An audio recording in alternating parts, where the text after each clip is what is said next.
I spent a little time today on YouTube looking at what would be my competition as far as art tutorials go, and nothing out there resembles my work at all.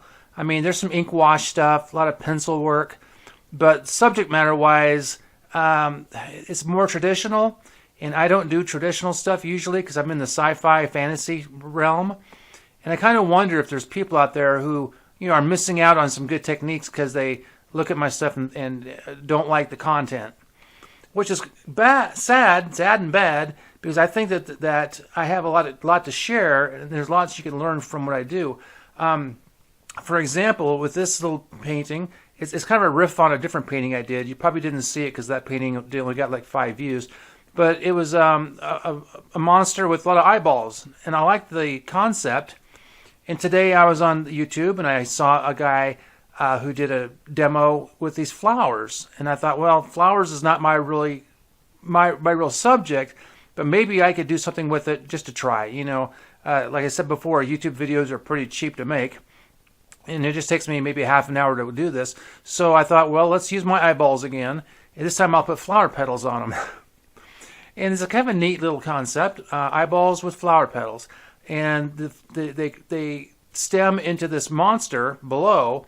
With big, not fangs. We call those come up from the bottom. They're not called fangs. But and he also has squid arms. So my creature has squid arms, tusks. They're called tusks. And he has a big nose, and he has 1, 2, 3, 4, 5, 6, 7, 8, 9 eyeballs, and they're all looking different directions. But if you're watching this and want to learn how to do some stuff, I could teach you right here that thickening up your outside lines gives it a nice cartoon look. Work on your cross-hatching for shading. Cross-hatching, to me at least, means a lot. I learned that very early on in my life, and I think people who cross-hatch well, you see a lot of cross-hatching in comic book art. A lot of my stuff is comic book art style. I don't buy comic books, I really don't, but when I see them, I kind of study them and see how they do their darks and their cross-hatching. And I've learned over the years how to do it. And for example, right here, I'm doing some cross-hatching and some curved contour lines so the eyes look more round. This is like a preliminary thing because when I put my ink washes in, they get very round. So I'm going around and I'm embellishing on the leaves, kind of the way that guy did. I stole his stuff. I have no problem stealing. I think you should steal my stuff. You only learn from stealing. Nobody has an original idea anymore. Even though I think this is an original idea. I'm lying. I'm sure this has been done 100 times. I think Monsters, Inc. actually had a creature with multiple eyes because we watched it just the other day so I could steal some more ideas. And there's some pretty good ideas there. My stuff really appeals to kids. And there's nothing wrong with that. I think I'm a kid. But I'm not going to be making flowers for, like I said in a different video, for old ladies, because I don't do decorative art. Unless you're like a 12-year-old boy and want to hang this in your room, and that'd be cool in your room. If I was 12 years old, I'd love to have this in my room. Seriously, I would. When I was a kid, I had all kinds of cool fantasy stuff hanging in my room.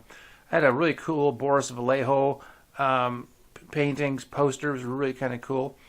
And that's what I always magnate towards. And I hate to say it, but I kind of live in my 13-year-old brain when it comes to my artwork.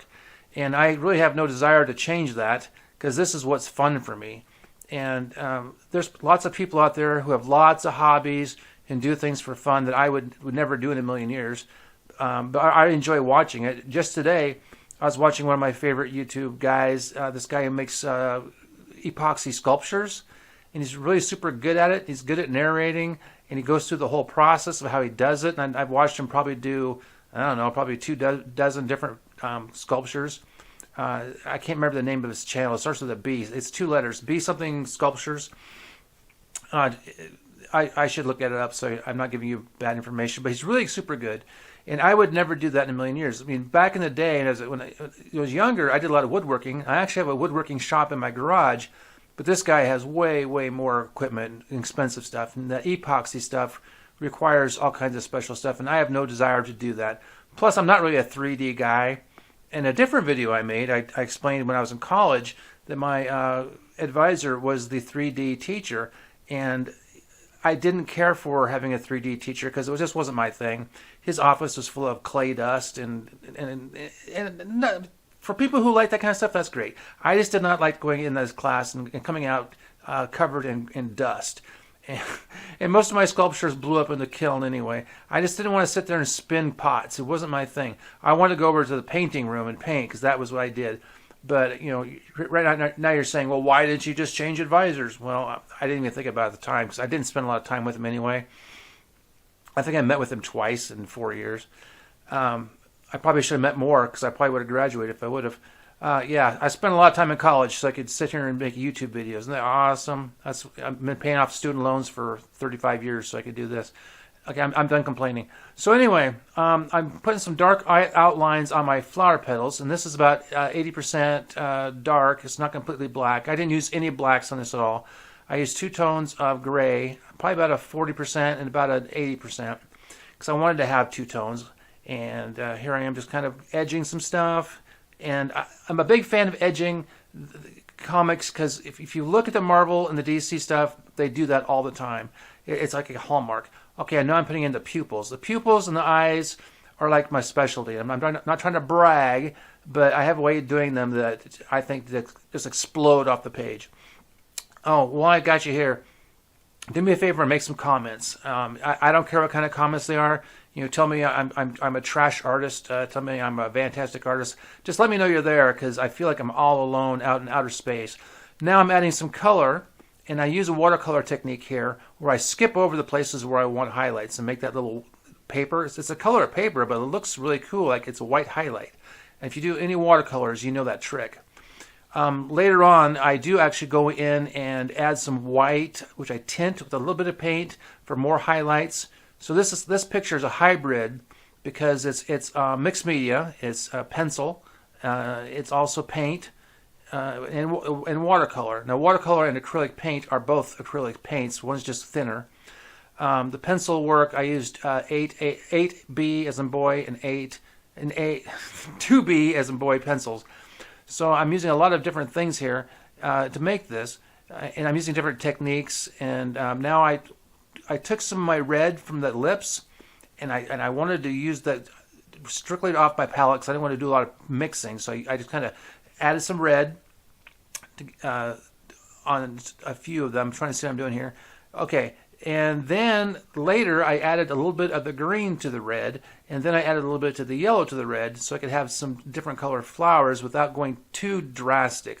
I mean, I didn't want this to look like grandma's bouquet on her couch on her desk and be too colorful. I want to kind of keep it as a limited palette and not go too nuts. So see, that one right there has a little bit of yellow in it, just a touch, just enough to make it not look like the red one. So I must have added a little bit of yellow to the red, make some yellow, and I use watercolor tube paint, not the hard paint. I got the tubes. You can probably see one in the picture there. No, you can't. But I keep the tubes onto the top side of the frame here. And I got like a dozen of them just sitting there so I can pick them out as I need them. Looks like I'm putting some green in. I probably added something to that green. Probably some red just to change up a tiny bit. So I'm going in and I'm adding some highlights to the upper and lower eyelids of the monster, the multi-eyed tusked monster. And I'm leaving that little white highlight right in the middle. So I'm doing that cheap thing where I don't have to put in highlights, but later on I do it anyway because I'm a nut and I have to do it. See right here, this is the white paint, and I tinted it just a little bit of green so I could put some texture onto the squid monster. Now those aren't like, what do you call those little suckers that goes on the tentacles? That might be what that is. I don't know. You have to use your imagination. Okay, here goes. I'm putting in the blue on the irises. Just a little wash, just to tint it blue. Now I have a process for eyeballs, and I'm going to show you how I do it right here. I go in with this next one. It's white watercolor paint tinted with a tiny bit of blue, and I put it on the underside of the iris. That's a light reflection. It's a dimmer light reflection than the one I put on next, which is the highlight. Boom, watch that. Here goes. Ready? And boom, boom, boom. I'm putting the eye shine on every one of those, and that just makes it pop. That's what just makes the picture. That made the picture worth $1 million. So if you want to buy this picture, I'll save it for you. It's $1 million. So in order to buy it, you have to comment. You have to say, I'm willing to pay you $1 million for this. So comment share it, like it, hit the bell, all that social media stuff. Share this with your friends. If this helps you paint something other than crazy monsters, that's awesome. I do appreciate you guys hanging out and being. I need more subscribers. This page is actually growing. I'm surprised. I'm shocked. I've had it for almost 2 years now, and I'm actually getting somewhere finally. So if you guys can help me out and keep sharing, keep subscribing, and get your friends to help, I do appreciate it. There's my name, Keith Trim, in the year 24. Thank you much.